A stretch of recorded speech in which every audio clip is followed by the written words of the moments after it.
Então, seguindo aqui as apresentações farmacêuticas, eu vou falar um pouquinho como esses medicamentos eles podem se apresentar, né? Eles podem vir de formas diferentes.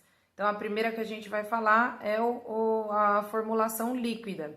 Então, a gente tem as soluções que são consideradas homogêneas, ou seja, um líquido que não tem diferença de cor e não tem também corpo de fundo, tá? Então, são misturas homogêneas que vem o soluto, que é a base, esse soluto é a própria substância química, que é o fármaco, mais o solvente, que é um líquido, que vai dissolver, né, essa amostra e aí com isso tornar uma solução oral. Eu vou mostrar para vocês no próximo slide um exemplo, né? Vou mostrar as fotos. O exemplo de solução oral é o Gardenal, por exemplo, e a prednisolona, tá? Suspensões. Suspensões já são misturas heterogêneas, ou seja, a gente consegue ver um corpo de fundo e a presença do líquido misturado, tá? Então, tem o soluto, que é a base, que é a substância química, o fármaco, depositado, geralmente, e o solvente, que é o veículo. Muitas vezes, o próprio solvente é a água filtrada que a gente precisa misturar antes de usar. Um exemplo de suspensão é o antibiótico amoxicilina. A gente precisa preparar antes de administrar, tá? As emulsões, nos animais mais difícil a gente utilizar a emulsão, mas um exemplo de emulsão, eu vou colocar no próximo slide, tem uma foto. São soluções que misturam óleo mais água, tá? Eles são bifásicos, são misturas bifásicas, tá? Tem antigamente se usava bastante o Scott, né? Emulsão Scott. Os xaropes são também bem utilizados na veterinária, são soluções aquosas com açúcares. Então, geralmente o sabor é doce, né? Então, o xarope ele tem uma coloração só, porém ele é mais cremoso e tem a presença do açúcar, tá? Elixires e tinturas não usamos muito na veterinária devido à presença do álcool, né? O álcool vem como veículo, tá? Dessas misturas. E os colírios de uso oftálmico, os colírios humanos a gente usa bastante na veterinária nos animais. Aí o próximo slide tem as fotos dos fármacos. Então, eu coloquei o Gardenal, que é uma solução oral, amoxicilina suspensão, emulsão Scott, que é uma emulsão, Fluimucil é o xarope doce, né? Então, tem a dissolução aí do açúcar, Elixir em álcool, né, como veículo, e como colírio eu coloquei o Lágrima Plus, a gente usa nos animais como lubrificante, tá, dos olhos. Outras apresentações de forma líquida, temos as loções, os lineamentos e os pur-on ou spot-on. As loções são soluções aquosas, alcoólicas ou hidroalcoólicas, de uso tópico, né? Então, seriam os shampoos, né? As loções seriam os shampoos que a gente utiliza como banho frequente nos animais para alguma doença específica, tá?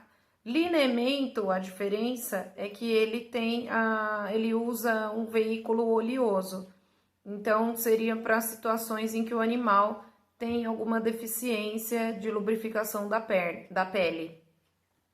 E pur-on ou spot-on são bem utilizados na veterinária, são os antipulgas, né? São colocados na nuca e aí ao passar, né, dos minutos, ele vai sendo absorvido pela pele e aí ele difunde-se por toda a superfície corporal, tá? Essa é uma apresentação líquida de uso tópico também, tá? E bem utilizada na veterinária. Depois a gente tem as soluções sólidas ou semissólidas. Vem aí os comprimidos, as drágeas, cápsulas, pílulas, supositórios, óvulos e velas. Os comprimidos são bem utilizados na veterinária, até porque a gente consegue fracionar de uma forma mais segura, né? De uma forma que a gente consiga fracionar em partes iguais. O comprimido vem a substância química, que é o fármaco, ou seja, a droga, mais o excipiente, que é o excipiente é o que vai dar volume de forma sólida ali para aquele comprimido e é compactado, ou seja, ele é prensado. Com isso, torna-se algo homogêneo, né, o comprimido, e a gente consegue fracionar de forma segura, tá? A drágia, ela vem a droga, vem excipiente prensado também, né, sólido, só que o revestimento da drágia é gelatinoso. Então, muitas vezes, dificulta o fracionamento. Então, pra gente, nos animais, se tiver que fracionar, é melhor que seja comprimido. A drágia acaba perdendo a segurança porque não vai conseguir fracionar em partes iguais. Cápsula, até dá pra gente usar nos animais, se a cápsula for uma cápsula inteira, porque não tem a possibilidade de fracionar, não tem como fracionar o conteúdo da cápsula, porque vem a droga, né, a substância química, mais o excipiente, só que o excipiente ele vem solto, né, junto com a droga, então não vem prensado, não dá pra gente separar isso, fracionar, tá? E o revestimento também é gelatinoso da cápsula. As pílulas a gente não usa, não tem nenhum medicamento em animais que seja de uso em pílula mesmo, tá? É um excipiente viscoso a diferença. Vem a droga e mais o excipiente viscoso. Supositórios eles são semissólidos, né? De uso retal. Usamos também na veterinária. Então, ele tem uma consistência mais oleosa, tá? Serve para casos de ressecamento das fezes ou até mesmo alguma dificuldade para defecar. Os óvulos e velas é para uso ginecológico, é mais para mulheres mesmo. Em animais dificilmente a gente usa, tá? São semissólidos também, parecido com os supositórios. Depois a gente tem as formulações pastosas. Aí temos geleias, cremes, pomadas, ungüentos e pasta. Elas podem ser de uso tópico ou oral. No caso da veterinária, a gente tem muitas pastas, né, formulações em pasta, principalmente para gato, porque facilita para o gato receber a medicação. Então, alguns medicamentos vêm de forma em pasta, que a gente passa na patinha do animal, e aí quando ele vai fazer o ato de se lamber, né, para limpar aquele medicamento ali que está na patinha, ele acaba ingerindo, tá? Aí eu coloquei de forma que tenha a maior viscosidade o que está embaixo. Então, geleia é o menos viscoso, depois o mais viscoso seria a pasta, tá? O que tem viscosidade é aquele que é mais cremoso, tá? É mais concentrado. Então, as geleias são menos concentradas, tá? Mas temos cremes também de uso veterinário, bastante pomadas, né? Ungüentos também, todos eles têm formulações veterinárias e humanas. Agora, pessoal, em relação a qual formulação que o veterinário vai prescrever para o animal, a gente tem que levar algumas coisinhas em conta. Primeira coisa é em relação à espécie do animal. Então, a diferença muito grande entre um gato e um cachorro. Por exemplo, se o proprietário ele não tem muita habilidade com o gato, dificilmente a gente vai passar comprimido para o gato. Porque o comprimido para gato não é como administrar comprimido para cachorro, que a gente esconde um pedacinho de carne, alguma coisa, e o animal acaba comendo sem perceber. O gato não, já é mais seletivo, né? Ele não vai abocanhar as coisas assim e engolir de uma vez só, tá? Então, o comprimido para gato, o proprietário tem que colocar de forma forçada. Ou com o uso daquela seringa, né, do aplicador de comprimido, que parece uma seringa, ou então com a própria mão, tá? Então, se o proprietário não tem habilidade em administrar comprimido em gato, já não tem como passar comprimido, né? Aí a gente dá a escolha para os líquidos. Se o proprietário também tem dificuldade de administrar líquido para o gato também, né? Porque tem que pegar o gato, às vezes é um gato mais bravo, não permite esse acesso, né? Forçar. Algumas formulações na farmácia de manipulação para animais fazem alguns fármacos específicos, eles podem ser administrados de forma tópica, ou seja, a gente passa na orelha, né, na parte interna da orelha do gato e ele é absorvido. Só que a desvantagem disso é que não são todas as drogas que são possíveis de fazer nessa apresentação, tá? Então, tudo depende da espécie e de qual é o comportamento desse animal, tá? Então, aí a gente tem que levar também em consideração o tamanho do animal, né? Porque eu não vou passar, geralmente os líquidos, né? As formulações líquidas tem uma concentração mais baixa, ou seja, eu tenho que entrar com um volume maior, muitas vezes, da medicação, devido à baixa concentração nos medicamentos que são líquidos.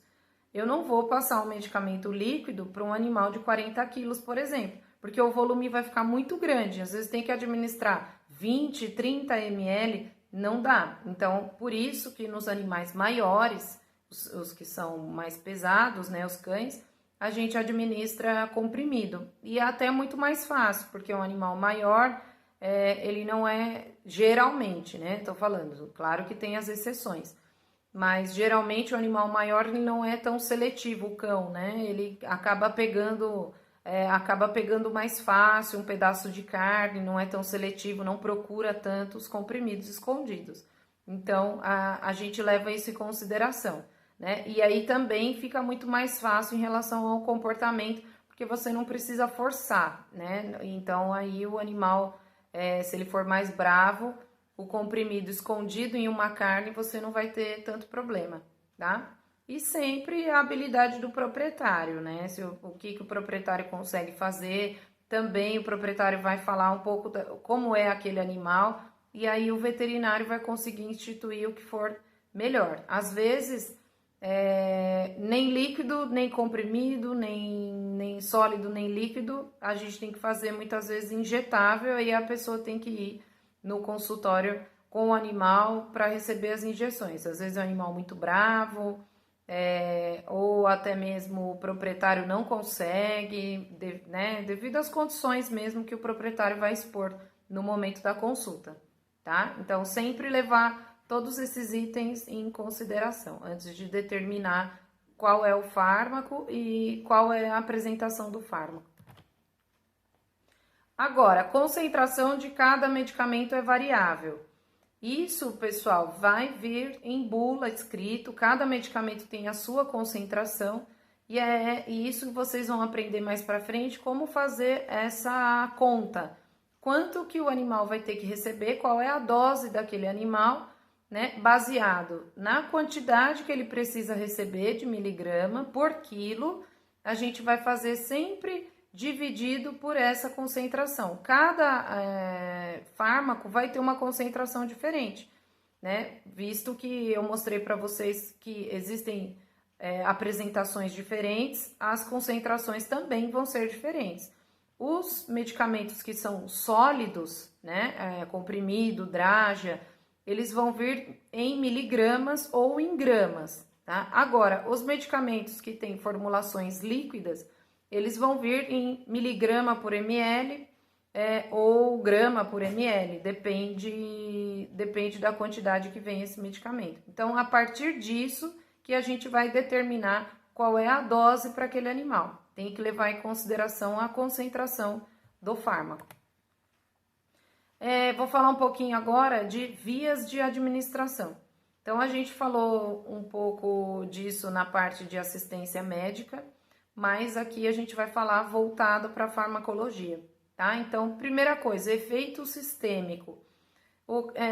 Qual é o tempo, né, de ação desse medicamento? Qual é o efeito sistêmico que esse medicamento vai ter a partir do momento que ele entra na corrente sanguínea, tá? O efeito sistêmico é o efeito no sistema, no organismo do animal, que vai trazer uma resposta em relação à sintomatologia. Então, a gente tem que levar isso em consideração para determinar qual é a via de administração que a gente vai utilizar, seja ela subcutânea, intramuscular, endovenosa, via oral, via tópica. Eu tenho que saber qual é o efeito sistêmico que eu quero alcançar e com isso eu vou determinar qual é a via de administração. Por quê? Cada via de administração tem um tempo determinado para ela conseguir entrar, para o fármaco conseguir atingir a corrente sanguínea e com isso ter absorção do medicamento, né? Então, se eu quero um efeito rápido, por exemplo, eu não vou administrar um medicamento por via oral. Eu vou fazer o medicamento por alguma via injetável. Aí eu tenho as 3 vias injetáveis: subcutânea, intramuscular ou endovenosa. Se o animal está numa situação de emergência ou urgência, né? Ou eu quero que o efeito seja imediato, eu vou usar a via endovenosa, que é a via muito mais rápida, né? Eu já estou aplicando diretamente na corrente sanguínea. Se o fármaco permitir essa via, tem que se levar isso em consideração também, né? Aí eu faço a aplicação endovenosa. Agora, é uma situação em que não é emergência, não é urgência, eu posso utilizar as outras 2 vias injetáveis, né? Que demora um pouquinho mais para fazer o efeito. Entre intramuscular e subcutânea, a intramuscular é mais rápida, porque já está diretamente do músculo vai atingir os vasos sanguíneos e depois entrar na corrente sanguínea, tá? Agora, a via subcutânea é a mais lenta.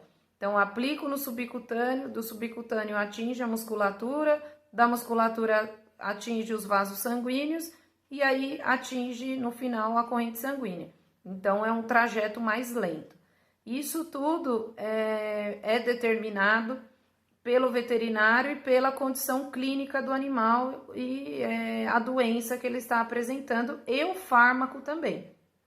Muitos fármacos, eles têm lá as opções de via de administração. Então, se a gente está na clínica, todos os medicamentos disponíveis na clínica são injetáveis, né? A gente não vai administrar nada via oral. Via oral é para casa, né? Quando o animal já está comendo, já está numa situação mais estável, e aí a gente administra para casa, pede para o proprietário fazer em casa. Agora, quando chega no consultório, a gente tem os medicamentos injetáveis.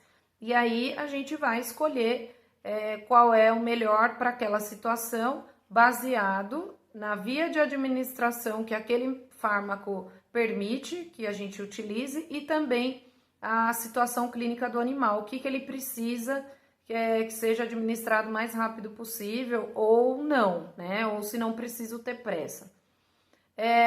Também o efeito local de alguns fármacos a gente tem que considerar, porque muitos fármacos eles são oleosos e aí vai causar um efeito local na aplicação, muitas vezes, de dor, né, desconforto, aumento de volume, formação de nódulos.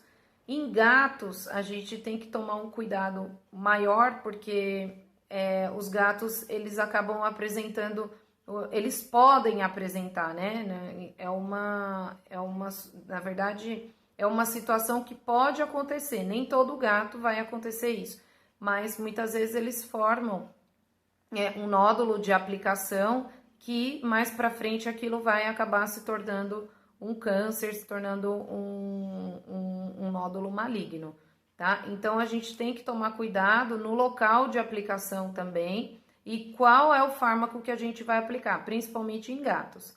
Dar sempre preferência nas áreas mais distais possível, ou seja, próximo da cauda, na pata, nos locais mais longe possível, nos locais que eu consigo, de repente, se tiver algum nódulo, eu consigo fazer a retirada cirúrgica com margem, tá? Nos cães, é mais difícil ocorrer esse problema com a aplicação, mas pode ficar um nódulo dolorido. Então, a gente tem que levar em consideração qual é o fármaco que a gente está aplicando. Se for um fármaco muito oleoso e ele permitir que faça diluição, a gente faz a diluição, né, para evitar dor no local de aplicação, tá? Outra coisa que tem que se levar em consideração para escolher uma via de administração é o objetivo terapêutico que a gente já conversou. Se eu quero uma ação rápida, eu vou escolher um fármaco que pode ser aplicado por via endovenosa, por exemplo, para que faça um efeito mais rápido, tá?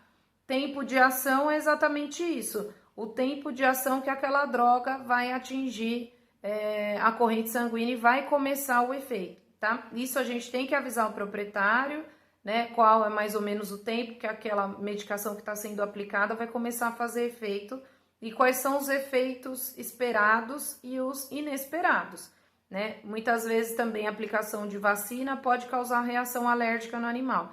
Então é importante avisar o proprietário que se isso ocorrer, ele tem que trazer na clínica novamente ou até mesmo aguardar 10 a 15 minutos, né, na recepção após a aplicação de vacina, se é um paciente que é alérgico ou um paciente que nunca tomou aquela marca daquela vacina, tá? Então é importante sempre avisar que pode ocorrer essas alterações. Agora, a característica físico-química do fármaco é o que eu falei já anteriormente. Em relação à via de administração, qual é a via que esse fármaco vai permitir que a gente aplique. Alguns fármacos, eles não permitem que seja administrado por via endovenosa, outros só por via endovenosa, outros não podem ser aplicados por via subcutânea ou intramuscular, né? Então, eu tenho que ver qual é a via de administração do fármaco, qual a característica físico-química dele, onde ele vai conseguir fazer a absorção, né, adequada no organismo do animal, para que eu faça uma aplicação adequada,